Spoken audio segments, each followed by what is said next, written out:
Hello, and I want to welcome you to a discussion on the dividing of radicals. You'll need to know the quotient rule for square roots. If the square root of a and the square root of b are real numbers, that means they are not imaginary by having negatives inside the radicals, and that b is not equal to 0, then the square root of a over the square root of b can be thought of as the square root of a over b.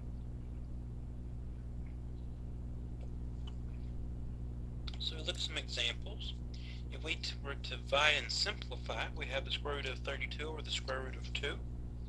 We could simply write our radical with inside that having 32 divided by 2. Now what that's going to accomplish is give us radical. If we simplify this fraction 32 over 2, that gives us 16. Square root of 16 is equal to 4. Okay, we have number 2.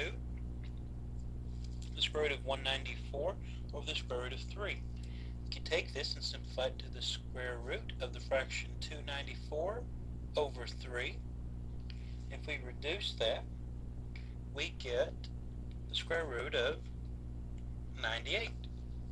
And you can think of 98 as the product of 49 times 2. 49 can come out of the radical as 7, leaving 2 under the radical, because 49 is a perfect square. With number 3, we're going to involve some variables, so we're going to need to know some rules about fractions and variables. So let's rewrite the problem. Square root of 54, x to the 7th power, y to the 4th power, all over the square root of 27 over with x to the 5th and y. So we're going to reduce that to the square root of the fraction 54, x to the 7th, y to the 4th, over 27, x to the 5th, y. What we want to do from this point is to simplify 54 over 27, which we will see is 2. Now we need to identify how to work with these fractions.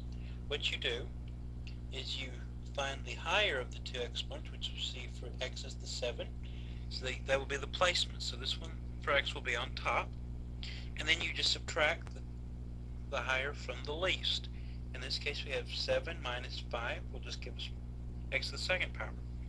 The same rule, we know that there's a y to the 1st power on the bottom, so we know that the power is going to go to the top because it's higher.